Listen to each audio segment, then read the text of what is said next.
So how do we fix the problem? I think I've been harping on it a lot. I feel like Dave said it. I feel like Hugh said it. It's about like, I think it's about education, conversations. It's about, you know, actually being present and trying to put the conversation on. If the conversation never happens, it never happened. If you're at least putting a point for it to happen or opportunity for it to happen, then hey, it's gonna happen.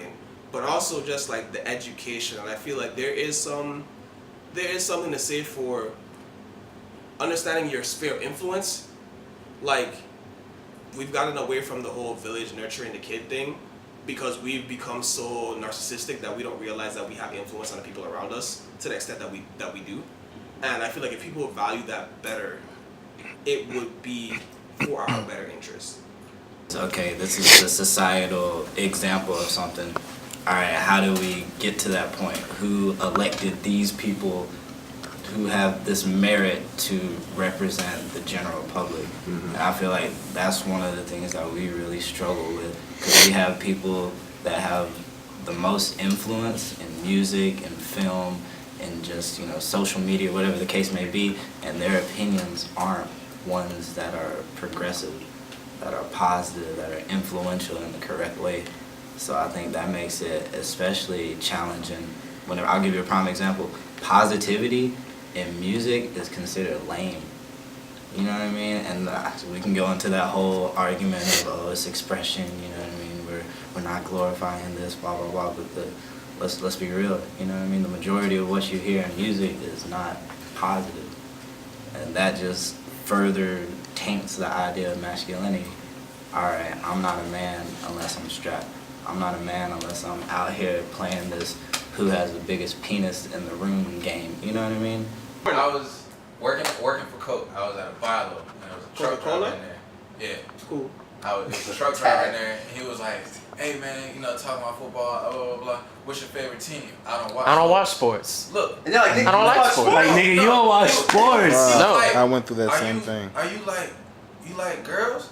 Do I like girls? Because I watch girls. Really pull the card I don't watch sports though. I got cleats in my car. If anybody want to lace up with me, I'll go right now. But damn. I play sports. I play sports, but I don't watch. You gotta pull that nigga card back. Yeah. I said I wasn't interested in them.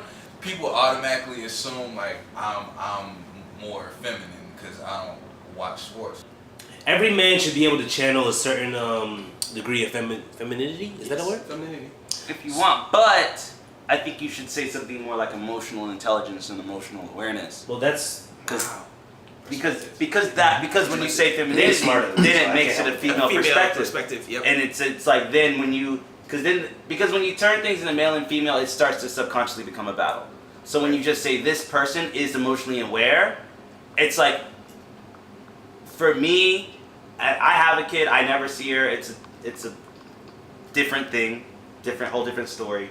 But my hopes is that you can teach your kids how to be good people, how to be themselves, how to be emotionally aware, emotionally intelligent, to be aware of other people. You know, because there are so many basic things that have nothing to do with how masculine or feminine you are. There's so many things out there that because if it were like that, then wouldn't all males go to hell or all females go to hell? In like a hyperbolic stance, you know? So like, why do we value male and female qualities so much when those aren't the things that determine what happens in your life, like throughout your life and after your life? It's not just about putting things on a display for it to be like male versus female. It's really just, if we start to understand ourselves outside of ourselves, if we start to understand people in general, then it's like, oh, there are some humans who are nurturing.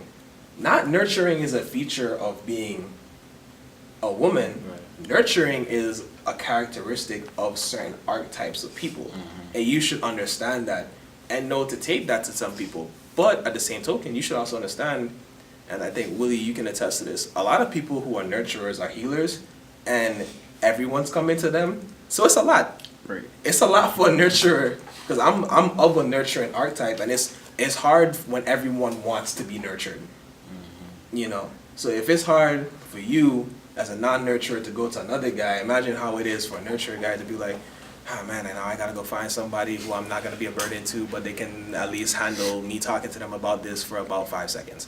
One of the things I think is not stereotypical of masculinity is communication.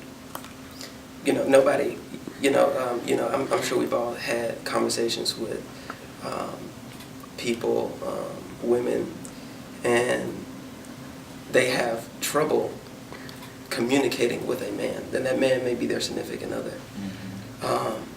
Men typically aren't very expressive. You know what I'm saying? And that's something, especially when we get in relationships, that's usually one of the first things that we have to work on.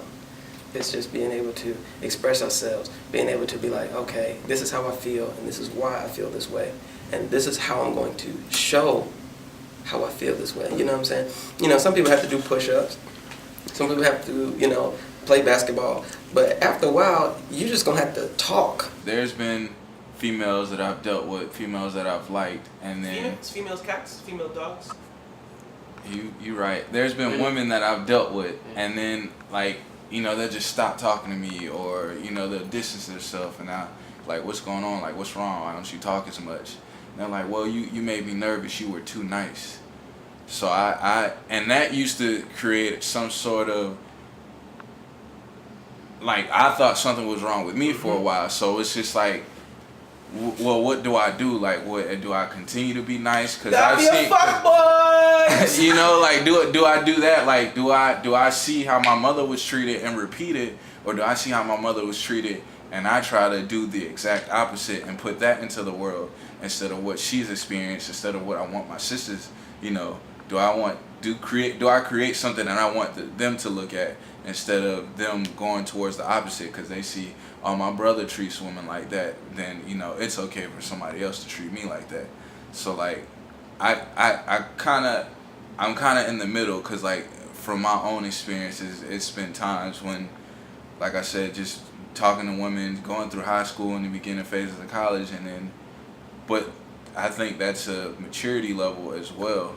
Because maybe they're not, they're used to the fuck boy, and that's something they gravitate towards, the bad guy. Community-wise, we're all responsible for handling and working to resolve situations that are bad for people, as far as men and women are concerned, and the folks that live in the gender and non-gender spaces, or agender spaces. As far as it goes, women end up having this inkling of what looks like control of the conversation and the narrative of well, he inappropriately touched me.